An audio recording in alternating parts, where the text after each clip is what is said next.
Buongiorno, benvenuti a questa prima edizione del nostro telegiornale. Vediamo subito i titoli. Droghe e cellulari in carcere, piazze di spaccio, controllo capillare del territorio da parte della mafia, la fotografia scattata dalla Commissione Nazionale Antimafia a Catania. Sarà Trapani Birgi la nuova base globale di addestramento dei caccia F-35. I lavori inizieranno nel 2026 e dureranno 2 anni. Condannato per concussione l'ex rettore dell'Università di Catania, Francesco Basile, per l'organizzazione di un congresso medico. Assolta l'ex assessore comunale Barbara Mirabella. Via libera in giunta regionale alla rimodulazione della rete ospedaliera. Il governo ha anche nominato i nuovi vertici di diversi enti. Catania si finge poliziotto per aiutare la compagna tossicodipendente, ma viene scoperto e denunciato. Agiva da anni nelle piazze di spaccio. Calcio, torna in campo domani il Palermo che al Druso contro il Südtirol va alla ricerca di punti pesanti. Inzaghi annuncia novità di formazione. E domani a Cosenza trasferta insidiosa per il Catania contro una squadra in cerca di punti. Il Siracusa ospita stasera il Benevento.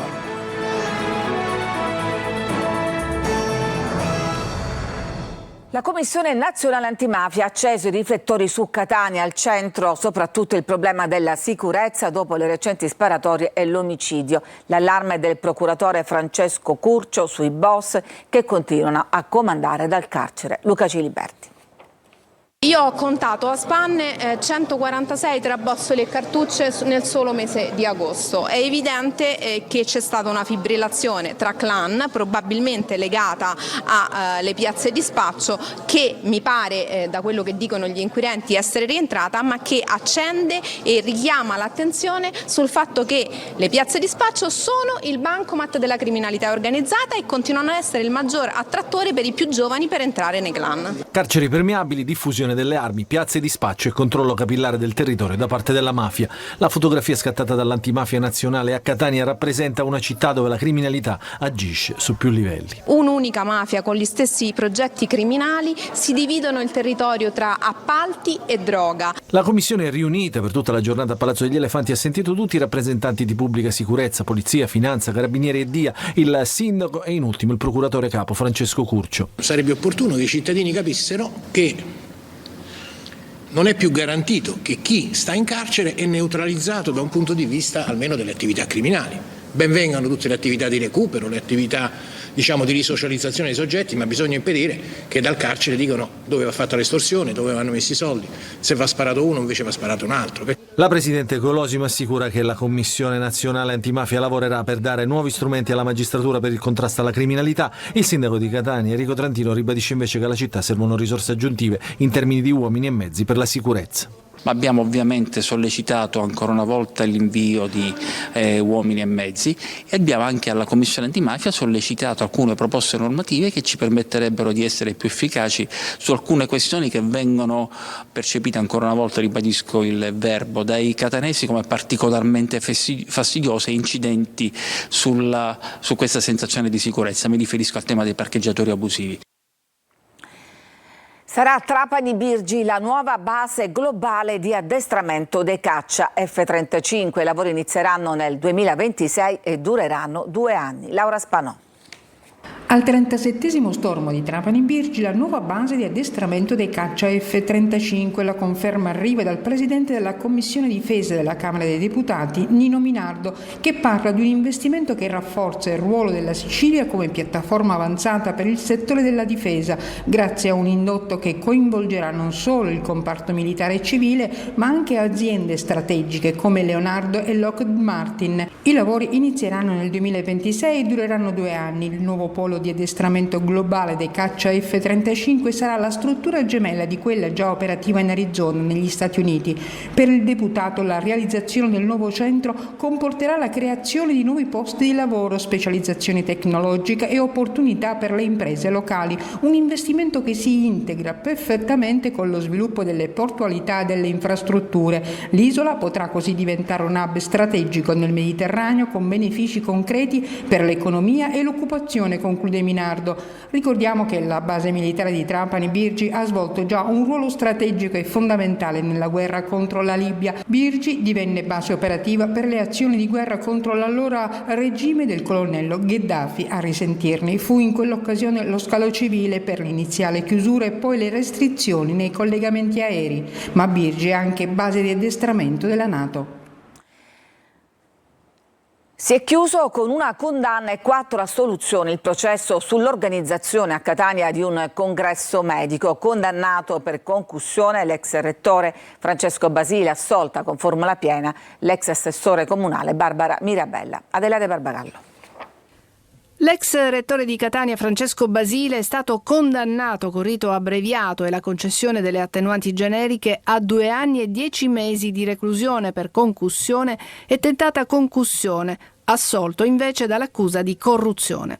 Al centro del procedimento l'organizzazione di un importante congresso medico che si tenne nel 2021 a Catania e il pagamento dai vertici di una società che lo organizzava di fatture per prestazioni ritenute non necessarie.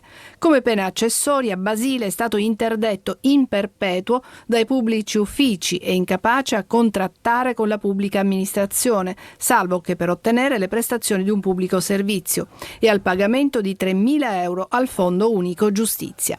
Assolta dalle stesse contestazioni l'ex assessore ai grandi eventi del comune di Catania Barbara Mirabella, che il 22 settembre del 2022 per quest'inchiesta fu posta agli arresti domiciliari nel pieno della campagna elettorale delle regionali in cui era candidata per Fratelli d'Italia, da cui si ritirò, assolta con la formula perché il fatto non sussiste. Oltre a Barbara Mirabella sono stati assolti anche gli imprenditori campani Sabrina Rubeo ed Eugenio Marzullo e quello etneo Giovanni Trovato e le società New Congress ed Expo. Con un videomessaggio registrato in Vaticano, Papa Leone XIV è intervenuto durante la presentazione della candidatura a patrimonio culturale immateriale dell'UNESCO del progetto Gesti di accoglienza. Oscià ha salutato il pontefice esattamente come aveva fatto, ed è lo stato lo stesso Prevost a ricordarlo, il nostro amato Papa Francesco quando venne tra di voi. Fu il suo primo viaggio. Papa Leone XIV ha annunciato una visita a Lampedusa. Oggi sono a distanza, ma spero presto in presenza di persona. Via libera in giunta regionale alla rimodulazione della rete ospedaliera. Il governo ha anche nominato i nuovi vertici di vari enti. Maglio Viola.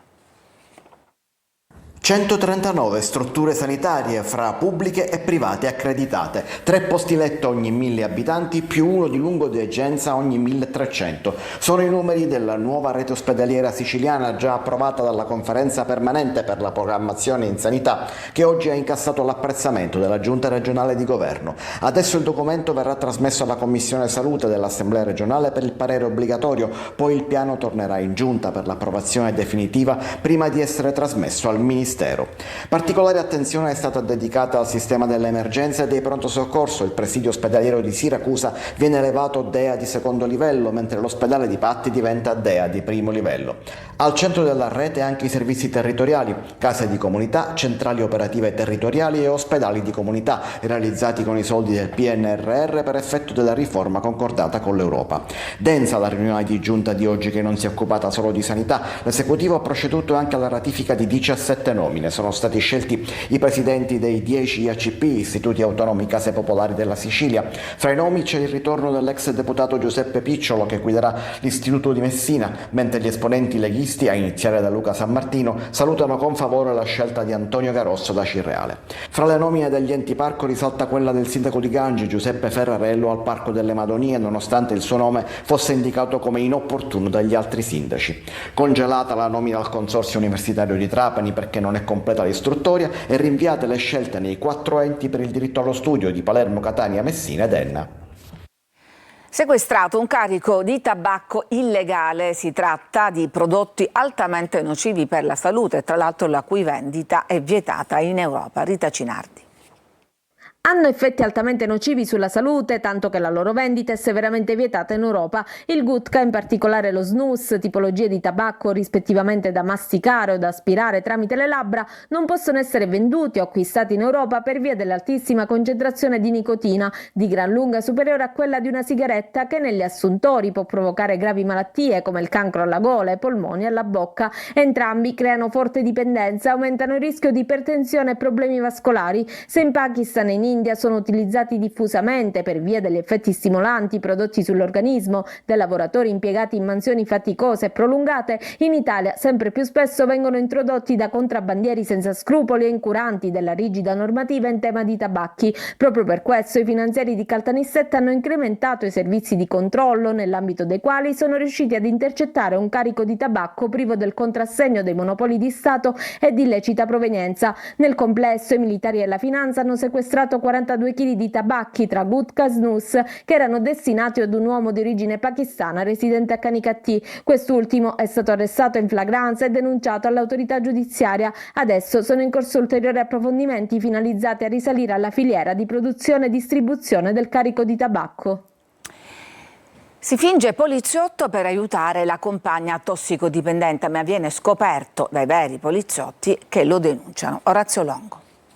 Chissà, forse le intenzioni erano pure buone, ma il modo era certamente sbagliato. La polizia di Catania ha denunciato un uomo di 41 anni originario della provincia di Siracusa per possesso di segni distintivi contraffatti e porto ingiustificato di oggetti atti a offendere. In pratica l'uomo ormai da anni si fingeva poliziotto. Aveva magliette col logo della Polizia di Stato e tesserini contraffatti recanti la sua foto, persino un lampeggiante blu all'interno dell'automobile, attestati di partecipazione a corsi, effigi e timbri vari falsificati, una pistola a salve nella sua abitazione e un tirapugni nelle tasche dei pantaloni. L'uomo è stato denunciato dopo che gli agenti, quelli veri della squadra volanti, sono intervenuti al pronto soccorso dell'ospedale San Marco perché un operatore sanitario aveva segnalato la presenza di un uomo particolarmente agitato che si dichiarava appartenente alle forze dell'ordine e che voleva assistere la sua compagna sottoposta a TSO e ricoverata in psichiatria. Il 41enne aveva tentato di accedere ad aree riservate per dare assistenza alla donna, ma non è riuscito né a convincere né a intimidire l'infermiere che ha chiamato la polizia. Agli agenti l'uomo ha raccontato che ormai da anni aveva iniziato a contraffare quei segni distintivi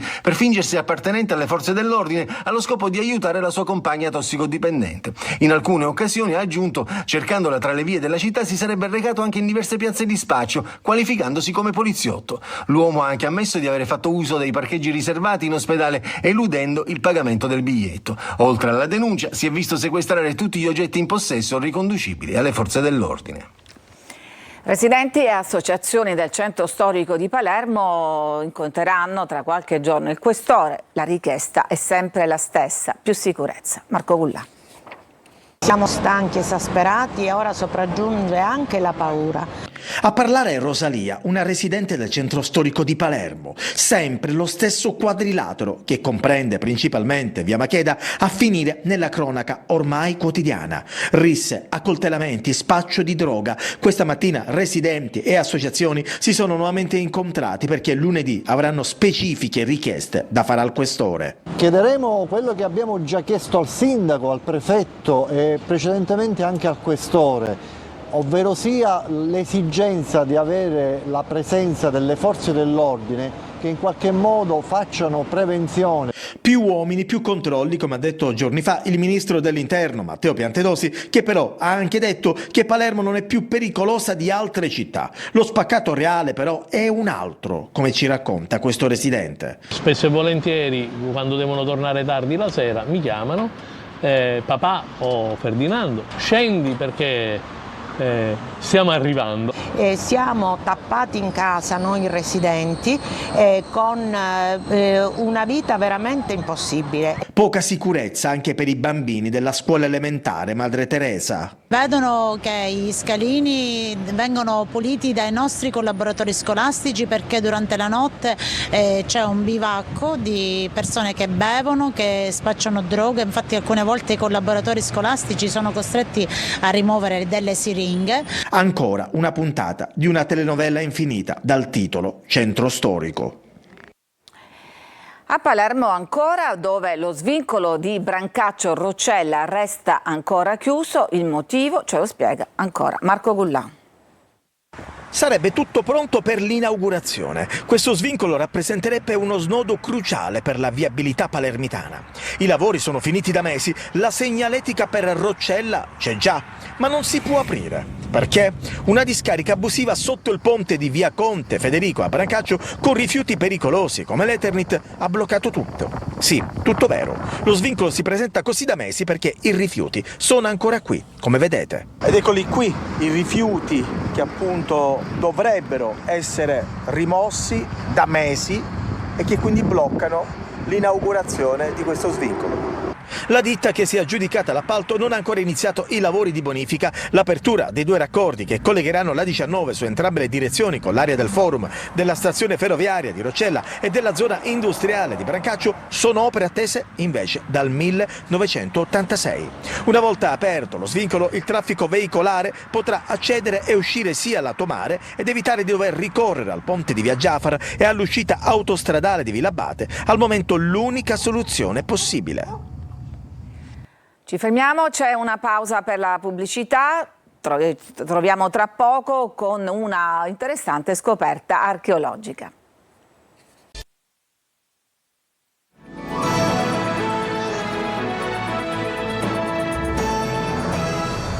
E allora andiamo a vedere questo importante ritrovamento archeologico a Gela con Gerry Italia.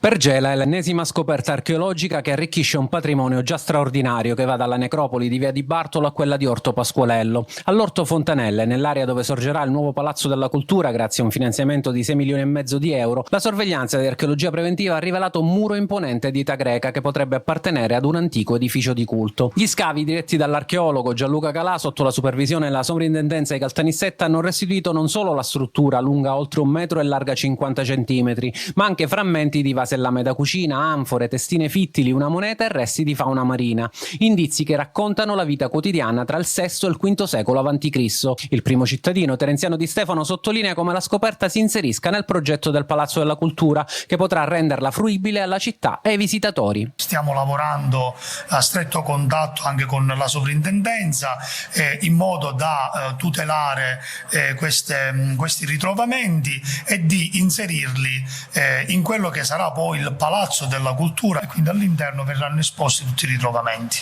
E il sindaco lancia un appello alla regione per accelerare sull'apertura del museo archeologico e del museo della nave per dare continuità a un percorso che sta trasformando lentamente Gela in capitale siciliana del turismo archeologico. L'appello che facciamo alle istituzioni regionali, in maniera particolare all'assessore regionale, è quello di apporre una totale attenzione nei confronti del territorio di Gela, aprendo il prima possibile i 2 musei e andando a musealizzare tutto il resto. Ogni scavo, ogni frammento, ogni traccia riaffiorata dal sottosuolo rafforza intanto la vocazione di Gela, città che continua a riscoprire il proprio passato millenario per trasformarlo in risorsa per il futuro.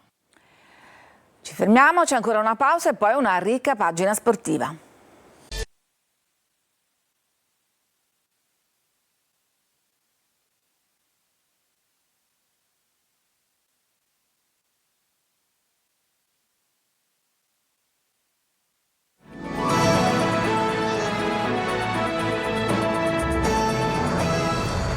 Ed eccoci al calcio, domani torna in campo il Palermo che al Druso contro il Südtirol va alla ricerca di punti pesanti. Inzaghi annuncia novità di formazione. Pieno di benzina e pronto immediatamente a ripartire, il Palermo domani al Druso contro il Südtirol va alla ricerca della continuità, tanto invocata dal tecnico Pippo Inzaghi. Il tecnico rosanero in sala stampa ha annunciato che ci saranno diversi cambi di formazione in questo ciclo di partite ravvicinate e giocheranno tutti, puntando sulla forza e la profondità dell'intera rosa. Dopo 3 partite fatte bene dobbiamo dare continuità, la sosta è arrivata penso nel momento giusto, avevamo bisogno di lavorare ancora per mettere benzina nelle gambe soprattutto a chi è arrivato dopo, e poi noi non dovrà cambiare lo spartito, nel senso potranno cambiare i giocatori, come ho già detto ai ragazzi andremo a giocare 6 partite in 20 giorni.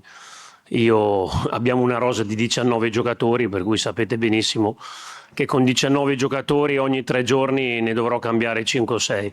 Cambi già a partire da domani. Palumbo verso una maglia da titolare giocherà sulla tre quarti assieme a Brunori alle spalle di Poyampalo. Possibile panchina per Gyasi, fino adesso sempre titolare. In difesa ballottaggio Peda di Achite. Trasferta vietata, tifosi del Palermo residenti in Sicilia, decisione che ha riscosso polemiche e delusione da parte dei tanti sostenitori che avevano già acquistato il biglietto.